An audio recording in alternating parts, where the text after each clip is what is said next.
Some of us are outwardly successful, but inwardly feel unhappy and living a life lacking in purpose and meaning. The Necktie and the Jaguar by Carl Greer can help you discover what's important to you and how to go for it. For more information or to purchase the book, visit carlgreer.com. That's CARLGREER.com.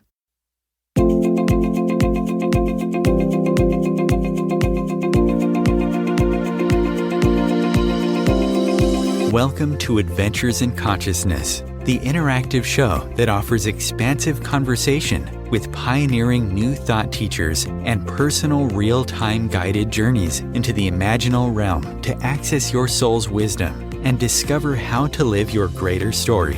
Here is your host, human potentialist, soul mentor, and consciousness guide, Jennifer Evanko.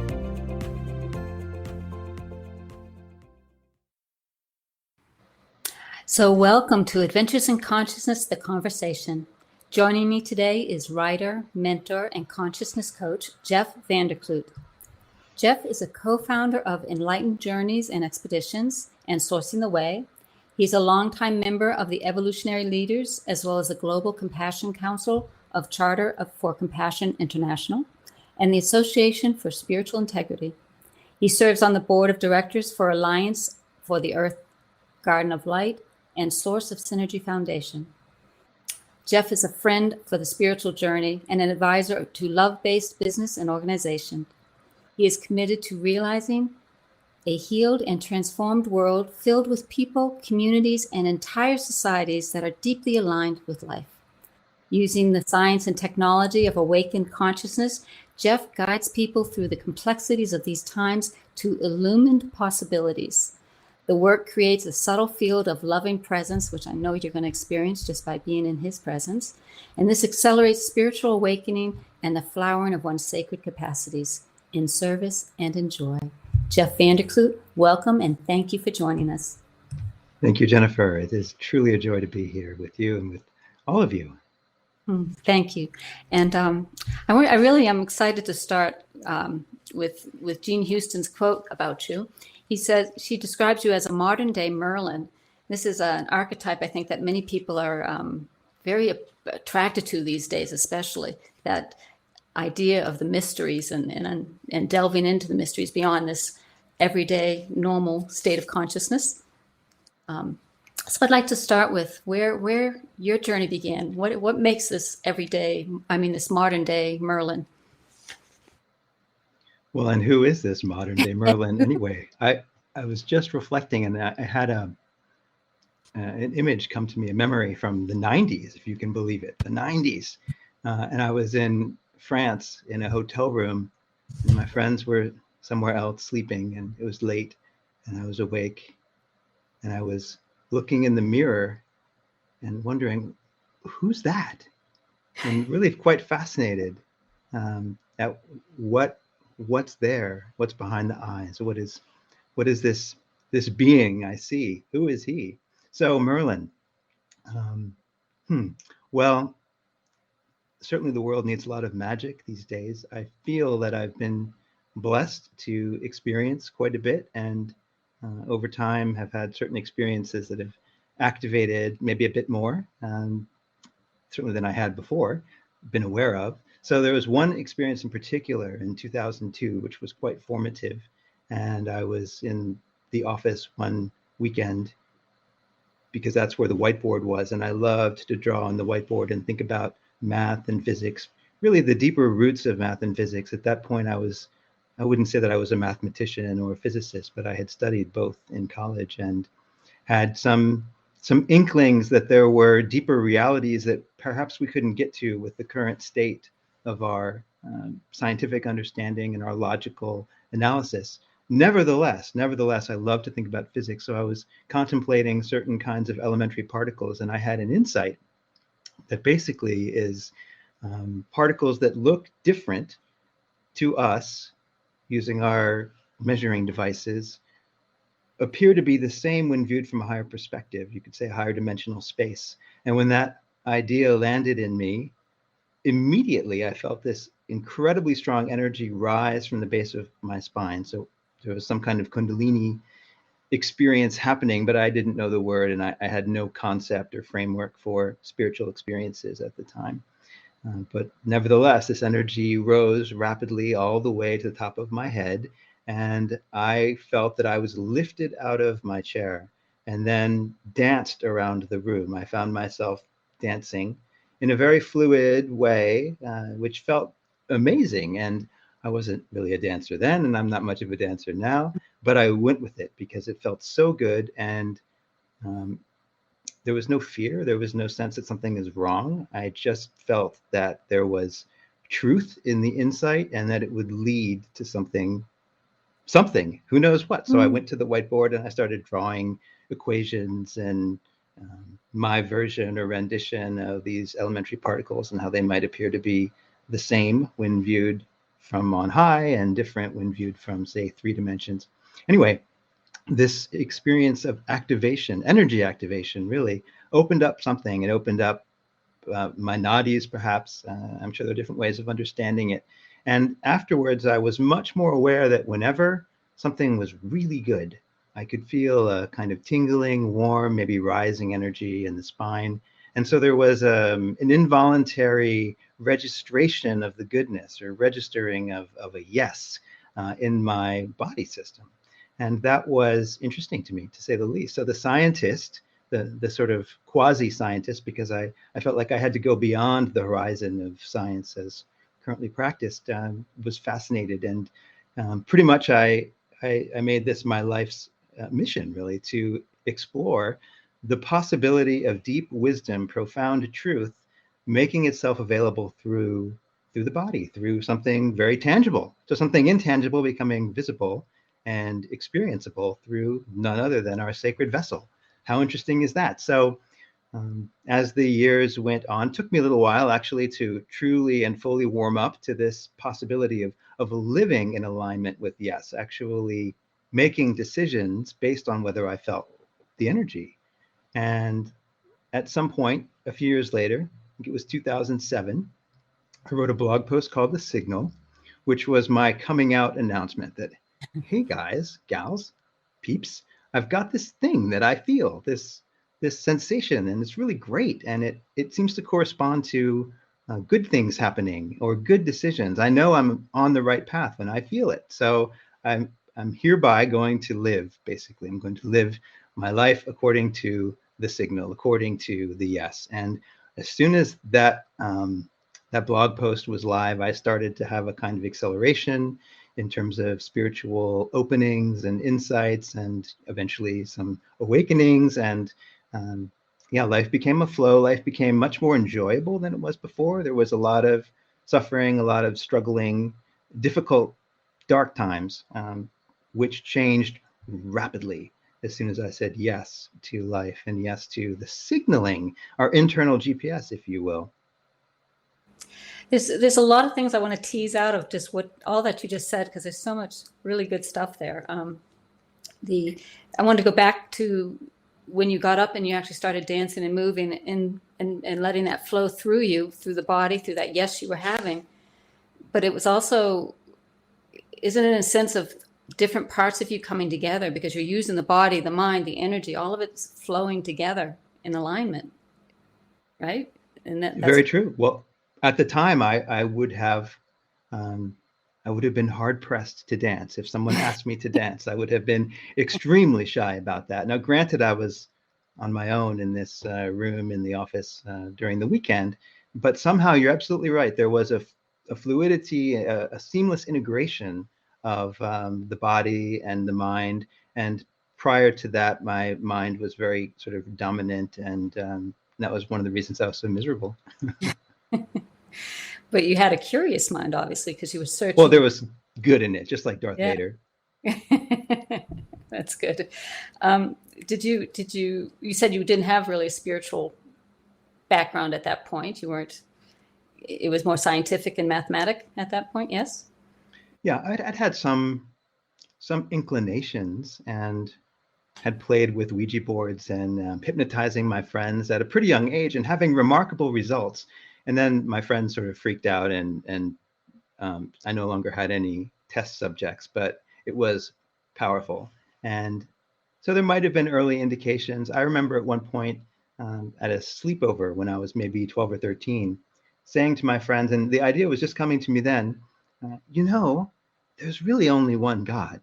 Whatever the religion is, whatever we are teaching, whatever we are saying, like we're ultimately saying the same thing. We're talking about the same supreme being. I would have used different, maybe slightly less sophisticated language then. And my friends thought that was a great idea, a great possibility, probably true. It sounds right, and it solves a lot of problems. Well, a week later, after people went off to Sunday school or talked to their parents about what Jeff said, the feedback was consistent. Everyone said, no, that's not true. My Sunday school teacher says that's not true, or my parents say not at all. This other religion, they don't know what's up. I was disheartened, actually. I realized later that was a traumatic experience because I'd had this feeling of truth that would bring peace to the world, you could say. I mean, I had some sense of that even then, that it would resolve so much conflict. And no, my friends, the closest people to me in my life hadn't wanted to have nothing to do with it. So, all right, that had to lie dormant for a while. And that's beautiful the way you said, lie dormant for a while. In these conversations, and when I talk to people, there's often a very wild childhood with a lot of fantasy, a lot of experiences that, openings. And then there's some event that that's traumatic, that kind of slows it down for a while and allows you to catch up with maybe your mind or other parts of yourself to then reveal itself later, when you have that experience. Yeah, well, it was useful that the mind went off and did its thing. And I mean, I'm not othering it. The mind is part of the whole that I am and that we are. But for a time, it was so focused and so overbearing. I remember at one point in college saying, I have no use for revealed truth. Like I said it with such conviction. And it's one of those moments like, methinks thou doth protest too much. Looking back, it's like, that was a sign that revealed truth actually is really important. But when I was studying math and really loving it and loving the integrity of the system that has emerged, that allows for propositions to be well formed and studied in a way that many people can agree on. As much as I loved that, I discovered the limitations of that. And it was towards the end of college when I realized I was not going to be a math professor. I was going to do anything else, but it'll have to be an exploration, ultimately, of consciousness. I wouldn't have used the word at that time. So you mentioned your GPS system you developed. I think, and again, in my experiences, we find a way that source communicates with us, and then we acknowledge it and we start practicing it, and then it grows stronger, and then it opens up even more. And this seems to be, you have a very unique way. Yeah. Well, the more you use it, the more you have access. And we all have our own way of connecting with the deep wisdom. So some people are very visual, some people are very auditory, some people are clairsentient. So initially for me, it was that feeling. Well, the feeling is what got my attention, but actually there's a lot of claircognizance. So the mind in its right place is an amazing vehicle. So for me, it's primarily ideas, knowings, whole frameworks that just drop in, and there they are. And then they get experientially confirmed through synchronicities. They're confirmed through visions and meditation, or maybe I hear the commanding, booming voice. That happens from time to time. And so I'm paying attention to all of the different signals. And when there are many confirmations, then that is certainly a good sign. I like to have multiple ways of knowing agree before making any really big decisions. But even in small decisions, I'm always listening. And what happens is when we're paying attention, when we're curious, when we're noticing the subtle signal, the still small voice, perhaps, we notice it, then we get a little information, we get a little something, some kind of guidance, perhaps, maybe it's a feeling. And then the next step is to appreciate that, to be grateful. Oh, thank you. Thank you for this profound wisdom from source, from the depths of being. Thank you. And life at that point, in my experience, says, all right, let's dance. And then this dance of gratitude and guidance and loving creativity, co-creativity unfolds. And so The information comes, the guidance comes, and we appreciate that. And then it is important to act on the information, which could involve simply contemplating it, and factoring it into whatever decision we're making. It could also involve actually doing the thing that we are sensing called to do. But paying attention and seeing it through, following through on the guidance seems to be key to completing the circuit.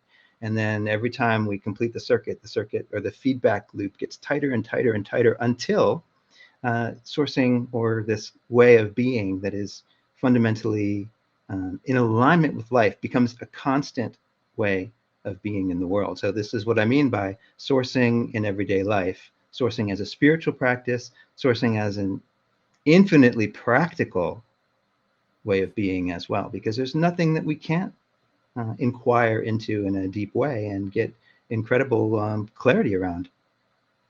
Because even small things are big and big things are small, like they're all one. Yes. So it's interesting. You did say it's active. It's not a passive, oh, I got this sign and now, I'll enjoy this wow moment of some intuition or something. It's deep listening and then acting and maybe asking questions and going further. Well, it started as receptivity because there was no sense of living in a constant flow of oneness, really, a oneness with life, and the instantaneous communication between the different layers of being, the seemingly individual self and the flow of life, and the transpersonal layers of being, because we're also collective, we're also humanity, we're also the planet, we're also the universe, and we have access to all of those layers. But of course, at the beginning, none of that had ever occurred to me. I hadn't the faintest idea. But I did know that from time to time I would feel this really beautiful, warm, tingling energy, and that signaled I was onto something. With a little more practice and a little more maturity, I started to have another signal appear, which was a pressure in my left temple, and that was my no. So then I had a yes and I had a no, and then I could start to ask questions and see if I would get a spontaneous response. Do I feel a tingle? Do I feel a pressure? And even if I wasn't asking questions, if I was in a conversation and I started to veer into territory that wasn't optimal, I would feel a pressure in my left temple. And if I kept going, it would become a pain. And sometimes it would be very sharp. And I would know that I had really kind of left the optimal flow of things. And then I'd get back in the current and the pain would be instantaneously gone. So it is, and it was, even way back when, a powerful way of staying in alignment. With the yes and no, though, I went a step further, which is to inquire about the truth of things. So somebody says a statement, or I read a famous quote or a spiritual teaching. How true is this? Okay, so let's say on a scale of 0 to 10. And it was a slow process at first, but I would ask, is it 0? Is it 1? Is it 2? I'd get a yes or a no, and maybe there'd be kind of a muddled feeling, but then I would get a really strong sense of yes, and that would be it. 7, let's say. And then if I'm making a list, okay, so I talk about resonance mapping as an application of what I just described. So I'm making a list of all the opportunities. At one point I was considering what I would do when I started to visit Seattle. Would I join this board or that board, or who knows? There were lots of cool and exciting things happening in Seattle. So I made a list of about 50 different opportunities, and I went through and used the method, the resonance mapping method. And back then it was very crude, like I said, 0 to 10. And I might get 2 that were 7. So then I'd say, all right, which one's a little bit higher? Is it a 0.0, a 0.1, a 0.2? And so thus was born infinite precision sourced resonance values in numerical terms. And I discovered before long that the universe doesn't play finite. So I would start to get values that were beyond 10, and then beyond 100, and then beyond 1,000,000. And I said, okay, I get it. We're in an infinite game here. And so I started to explore what I call the transfinite realms. And this gets into the esoteric side, which I won't go too far into, but I realized that if I was going to accurately sense the aliveness, the truth, the consciousness of different opportunities, because it wasn't just, is this a good job for me, or is this a good board for me to join? It was, what's deeply rooted in truth. That's what makes it good. That's what makes it right. So I realized I was calibrating consciousness. I was calibrating how profoundly true and rooted in the ground of being an opportunity was. So to do that, I needed to get into the infinite values. And that took me beyond math as we understand it, which I always knew would happen. See, I knew that we couldn't get there with our finite systems. So I'll probably pause unless you have questions about the transfinite nature of resonance mapping. But we'll save that one. I do want to come back and point that we all probably have a way to tune into a yes and a no within our bodies. I don't know if you've heard of, I think it was Deepak Chopra who mentioned the drinking the tea. Have you ever heard about that? Where you set a different glass of tea for your different options, and then whichever one. Yeah, I've heard that. Not recently. Yeah. But, I think there's all of us kind of maybe ignore sometimes the no that we're getting, that pain we're getting somewhere in our body that says, don't do this. And, it's wonderful to look at your you call it resonant mapping, but look at a way of testing your own system. Mm-hmm. It's beautiful. Well, there are some fun ways. I have a friend who, when she has a decision to make, she imagines that she's decided on one of the options and asks to hear the music. So what does the music sound like that represents the outcome of that decision? Is it cacophonous? Is it symphonic? Is it a sweet, simple melody? Is it complex? All of that is information that helps her to understand the nature of the decision that she's making. And then she does the same with the other option or other options, and then compares what the music sounds like. We can do it visually. I have a friend who teaches many templates. One is called the rose template. So you can imagine that you're seeing a rose that represents you in 5 years or you a year ago. And what does this rose look like? And you get really valuable information that way. And the key is that you're not trying to paint the rose, or you're not trying to compose the music. It happens spontaneously and it's just there. And that's how you know it's not your mind playing tricks on you. But the mind gets to do the interpretation. So again, it has its place. Yes. Yeah. And well, how do you trust? I mean, I guess over time and testing, and you said you don't pick one source, so that's how or one answer. You look for other inspirations to see if it's correct. I look for corroboration, and that includes with people too. So I have friends who are also sourcing in their own way. So sourcing, by the way, is, you could say, the active version of intuition, where you're in a conversational and ideally continuous relationship with the field of universal intelligence. So I have friends who also practice in their own way. And so if I'm making a key decision and I get a yes, so if I get, yeah, this would be good to check with friends on, then I WhatsApp them or call them and say, okay, here's what I'm considering. What do you feel? What comes to you? And so we can do this for one another. And this way we make collectively wise decisions. Plus, it's fun. It's fun to source the way ensemble.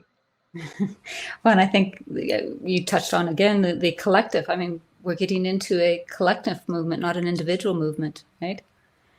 Absolutely. Yeah. And not just human collective, but also complete environment. So sourcing with the tree, Mm-hmm. Right. Yeah, beautiful. Yeah, I have a sense that I can become a tree. So from time to time, I see a tree and I just become that tree, and I feel what it's like to be that tree. And it's not only trees, it can be any other being. And so this is to your point about trusting. If we trust that this capacity exists and is available to us, and we try it, and trust the sensations that we have and the knowings that come to us, over time, the capacity becomes clearer and clearer and clearer, and it becomes undeniable that something is there, something is real, that there is a communion with all of life. And there's the Merlin becoming the tree, right? Absolutely. Why not? I'm still learning how to look like a tree when I'm doing that. Beautiful. There's different levels of truth. We talk about, you're finding that truth as the individual versus that collective or the source truth. Do you find it, I guess you through your resonant testing, you can tell a different strength to the yes at those different levels? Yeah. So when I'm resonance mapping these days, I'm interested in what is the full yes, what is the deepest flavor of infinity, and then I make a list of everything that's a full yes, and then I sequence those items so that they tell a story. Number one and number two and number three, they tend to follow and build upon one another. So I'm interested in what's fully true. At the same time, we live in a world that has a whole spectrum of consciousness and ideas and beliefs and teachings, not all of which are true with a capital T, and that's fine. We do have relative truth, and relative truth has its place. The relative reality is, I would say, intended to be a realm of enjoyment, a realm in which the divine enters and has a beautiful experience and gets to know God's self that much more through experience and through all the possibilities, the awakened possibilities, which then means war and some other things tend not to happen in the awakened manifestation. So incidentally, the awakened possibilities tend to have a much higher or much deeper resonance. War doesn't resonate highly or deeply at all. So it's really not true. The fact that it exists, that's because humans, at least until now, maybe this is going to change very quickly, have had a lot of fear. And so that fear gets outpictured and acted upon, and we create scenarios that are suboptimal and certainly not pleasing to God. On the other hand, we have this thing called free will. So we are learning in the process, and there's negative feedback as well as positive feedback. The resonance mapping, however, takes us very quickly into the bullseye of what is true and aligned with the totality, and then the painful suffering experiences that humanity has been having for a long time tend to fall away. So that's my mission, or one of them, and you shared that in the introduction. That's to see a world where we're actually flourishing and entire societies and civilizations are awake, like enlightened, awake, really awake. And that's where Renaissance comes, where we start having these new visions of that possible, that a world that works, as Jean would open. Yeah, it's a new Renaissance right now, and it is big time. In fact, it is so big time that we can't understand. I mean, I'll speak in generalities. We don't really understand what's happening. The magnitude of the change is so massive that we can't understand what's emerging in terms of what has been. So it's really helpful to relax into the process, trust that life has our back. There's a deep wisdom, the same wisdom that was speaking through my Kundalini experience and through all of us in various ways, is actually guiding us to a much more awakened, enlivened, and harmonious state where we're honoring life, honoring the planet.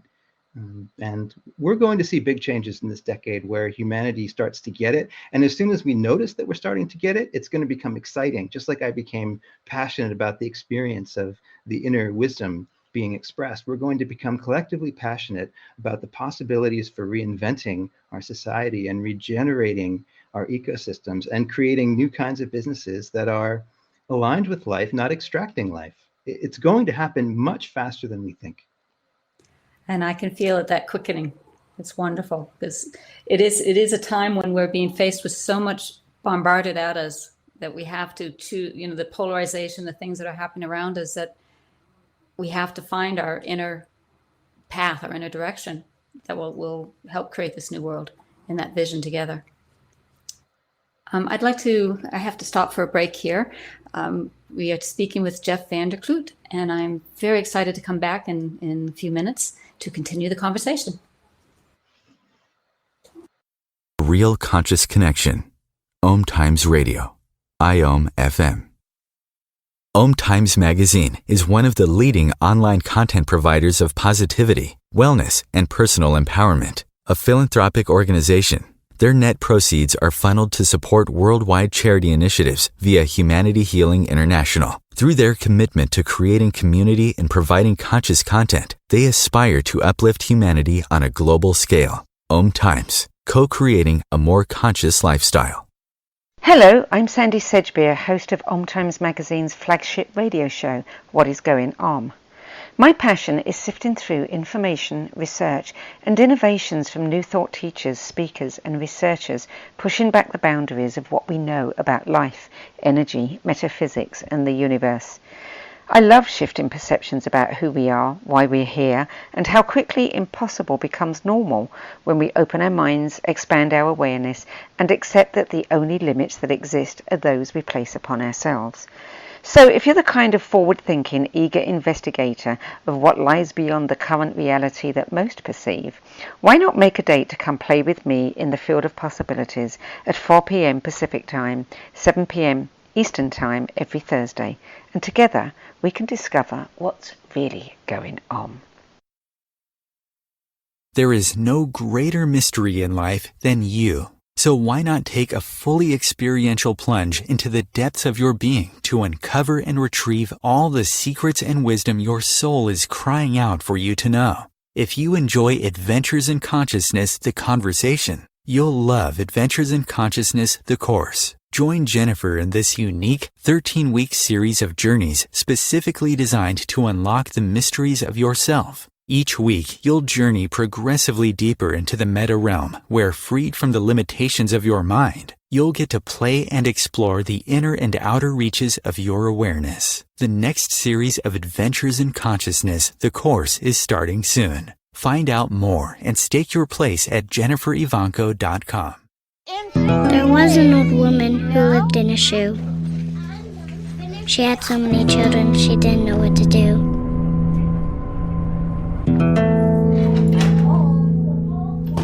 She gave them some broth without any bread and kissed them all soundly and put them to bed. Hunger is a story we can end. End it at feedingamerica.org.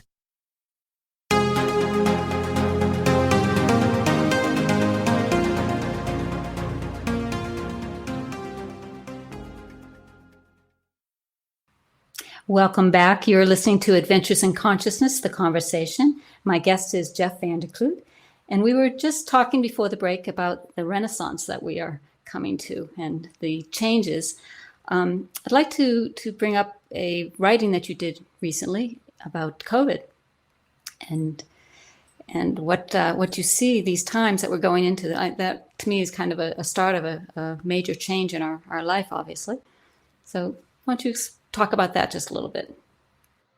Well, so at the beginning of the pandemic, right before it was officially a pandemic, I was in India and I was there to lead a journey. And of course, that journey got canceled as soon as the pandemic was declared and borders started closing and people couldn't travel. But I knew I needed to be in India for some purpose, in addition to the journey, which I was pretty sure would be canceled. And apparently the purpose was to have a conversation with the coronavirus, of all things. And I really felt strongly that with all the fear people were experiencing, we were missing something.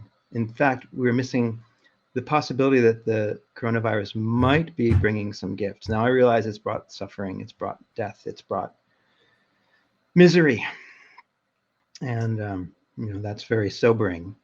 On the one hand, we can say the evolutionary value of the pandemic is it has made us more mindful. We're paying more attention to how we interact with people. And it's also it's helped us to see where our systems are inequitable and damaging and destructive and totally dysfunctional. So that's great. But when I talked to the coronavirus and asked for its gifts, the number one gift that came to me immediately, and it was like a pressure behind my right ear, so I knew there was a presence, and then I would receive words or images, some sense, like sort of a synesthesia, actually, multiple senses that were communicating the essence of the message. And the first gift was slow down. Humanity needs to slow down.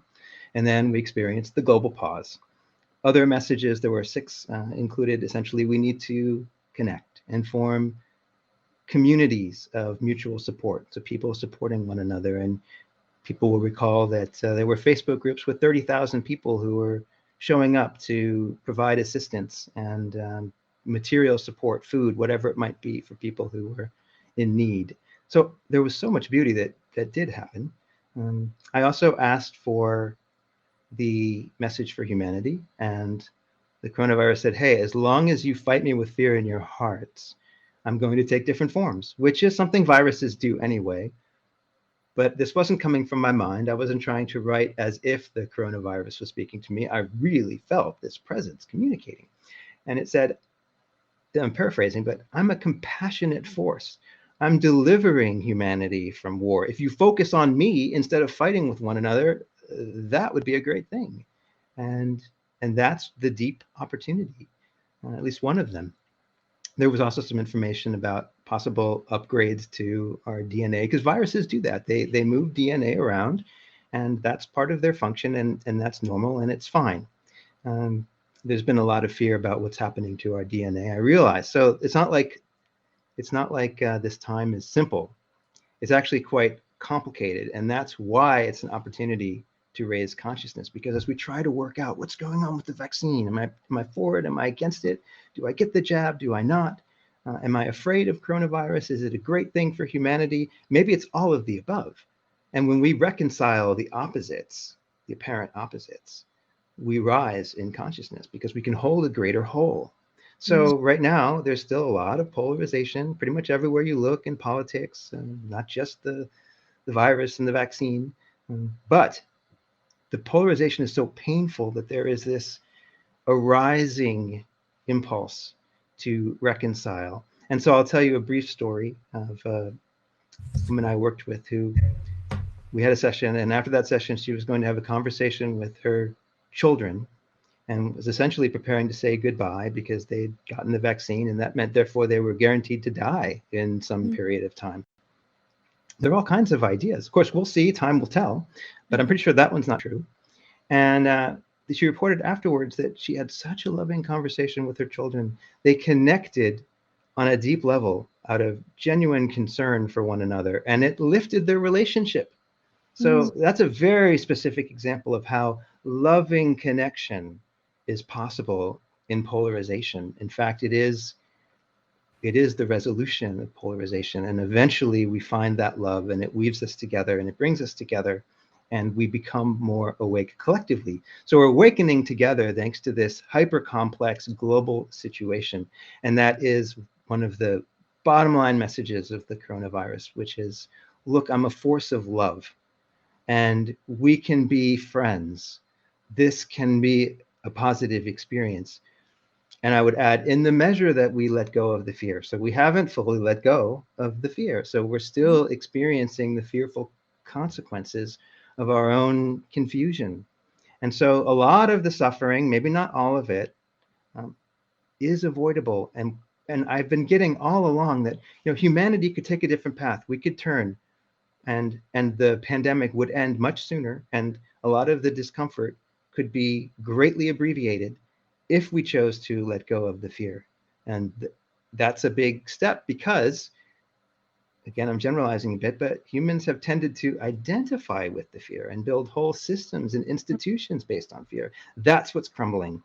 And so the big gift, I keep saying the big gift as if there's only one. One of the big gifts of the coronavirus is it's showing us where we're afraid.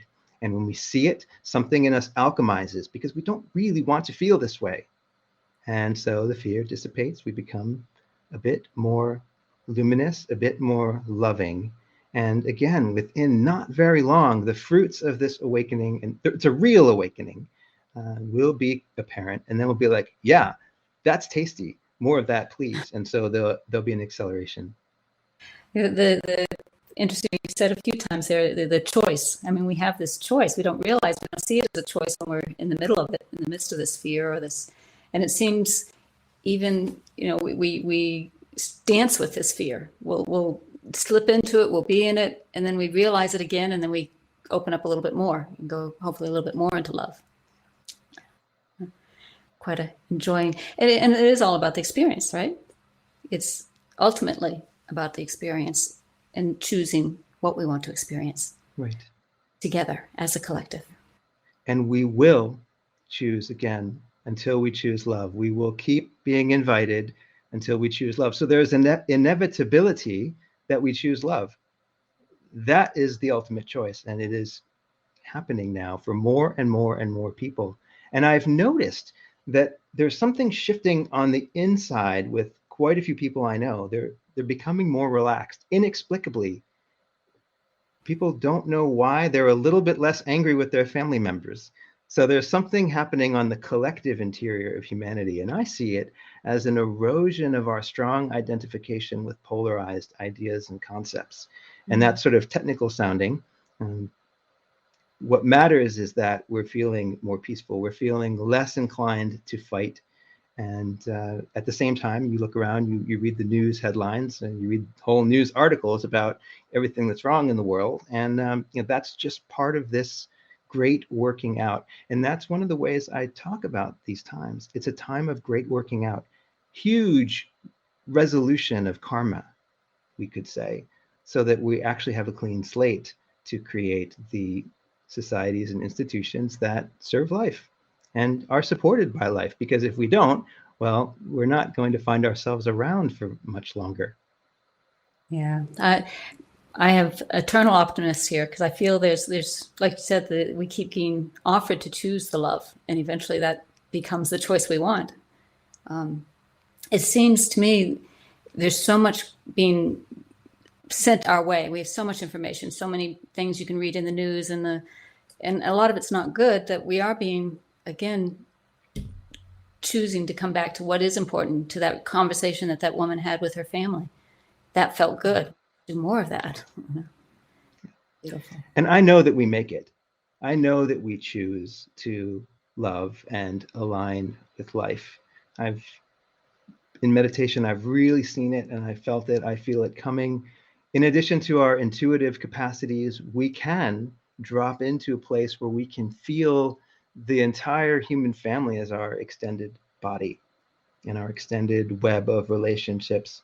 And if we trust that we have the capacity to know what the species is thinking and what the species is feeling, we can know what humanity is preparing to do collectively. And so I can speak from this place, and so could all of you, this place of knowing that humanity is profoundly inspired and profoundly creative and coming up with every kind of solution that is required now. And it's common in the history of inventions and scientific breakthroughs that the breakthrough occurs multiple times. So it co-arises.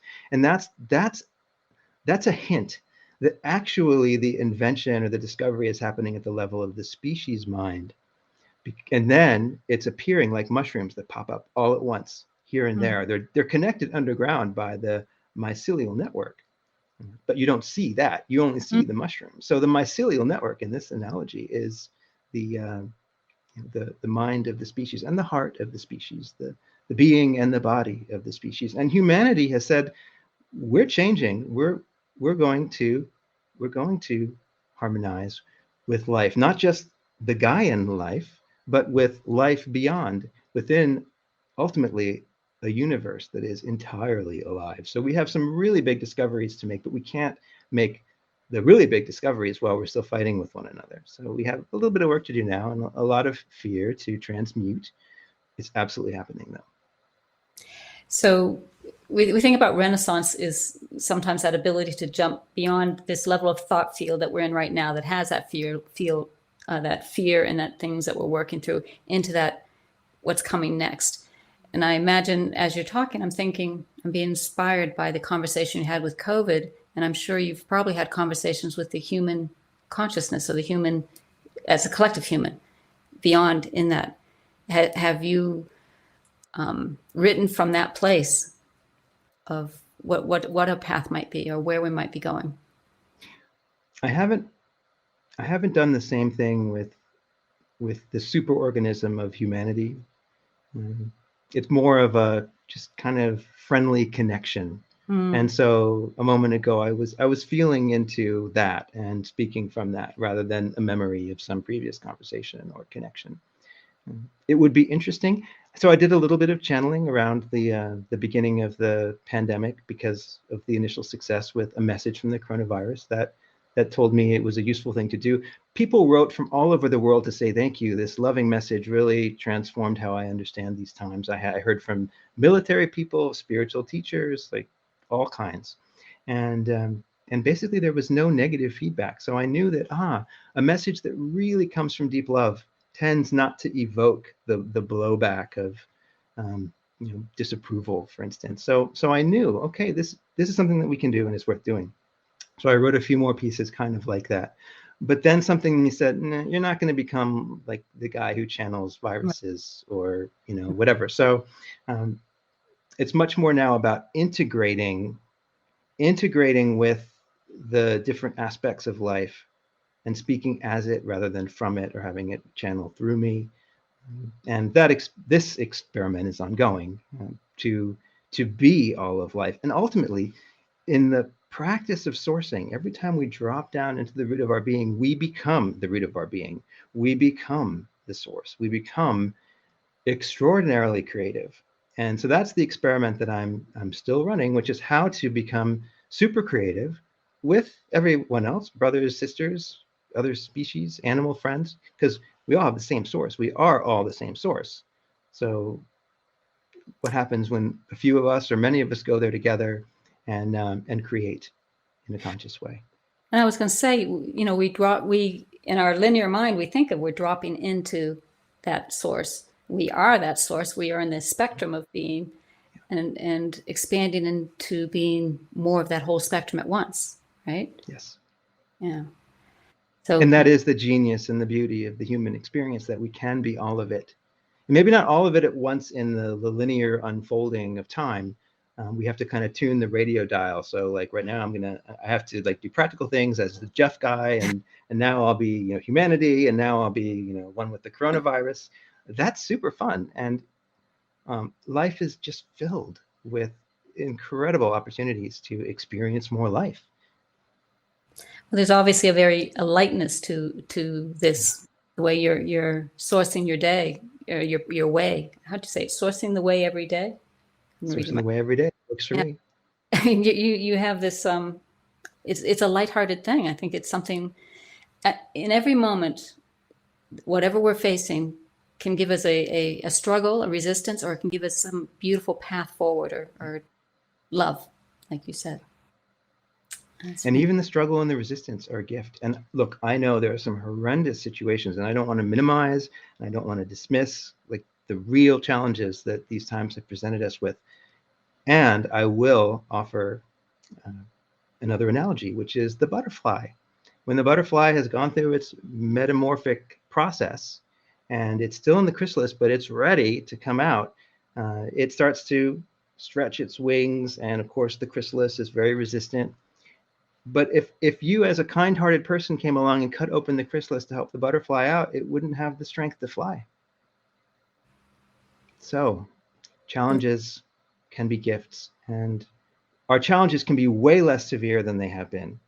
And that's the work as well, to become conscious enough that we don't need to learn through fear and pain and anguish and desperation. Well, and I appreciate people such as yourself who are really living this experience, the way we could live, the way we can be sourced, as a touch point for the rest of us to connect with. On that, I'd love to speak a moment about what you're doing now in your practice and how people can get in touch with you. Oh, sure.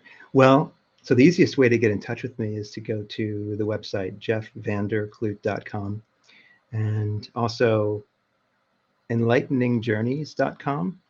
So Enlightening Journeys is one of the businesses. It's a spiritual business. It's a spiritual enterprise. We're offering, at the moment, online journeys, and we just started a 7-week online adventure called Homecoming, where we are awakening together. And as Ram Dass said, we are walking one another home to the knowing of our true nature, to the knowing of that which never left home in the first place and has always been home. So we are coming back to ourselves, really our true selves. Our first session was this past weekend, and it's not too late to join the adventure, but go to enlighteningjourneys.com and you can read more about it. It will be a life-changing experience, whether you are advanced in your practices or relatively new to the spiritual journey, because at any moment on the journey, we can decide to pause. Thank you, coronavirus, and drop into the roots of being. So that's what we're doing, and we'll be doing it until early December. And if you've got any questions or any comments or any ideas for how to make it even more amazing, you can message me through my website. Again, that's jeffvanderclute.com. Beautiful. And are these adventures on, are these journeys in like a Zoom experience, or how are they done? Yeah, we're zooming the way as we source the way. And at some point, we'll be journeying in the physical world as well. In fact, we had every plan to do so. We were going to India. We were going to the Bosnian Pyramids in 2020. And of course, none of that happened. But we'll be back on the road before long. The Bosnian Pyramids are an amazing place. Have you been there? Oh, yeah, quite fascinating, quite controversial. But the key is that the energy of the place is so loving and so clear.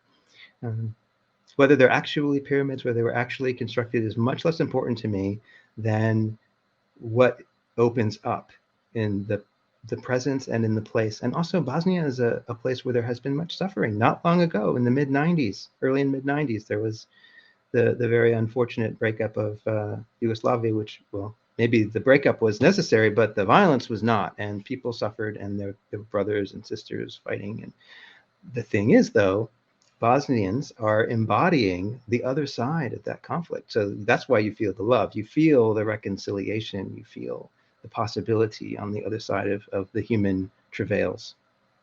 I was walking through that, through the valley and through up the pyramid, or this space, feeling that just really in a very light, high space, not realizing on the side of the building I was passing, there were bullet holes from the conflict. It's like, yeah, a sobering reminder. It was, but amazing place. Well, Jeffrey, thank you so much for this time, and I hope I could check out your journeys. I think that sounds wonderful. So we look forward to spending more time with you in the future. Thank you. Blessings and love to all. Blessings. Take care. And my guest has been Jeff Vander Clute. I hope you will take time and check out his website. Again, if you're interested in continuing the journey in the adventures with me, we have a course, a journey through time. If you go to my website, there are a few experiences you can do for free. I think I have 12 journeys there that are time past, time present, and time future. So that would be at JenniferEvanko.com. And namaste. Have a beautiful day. Thank you.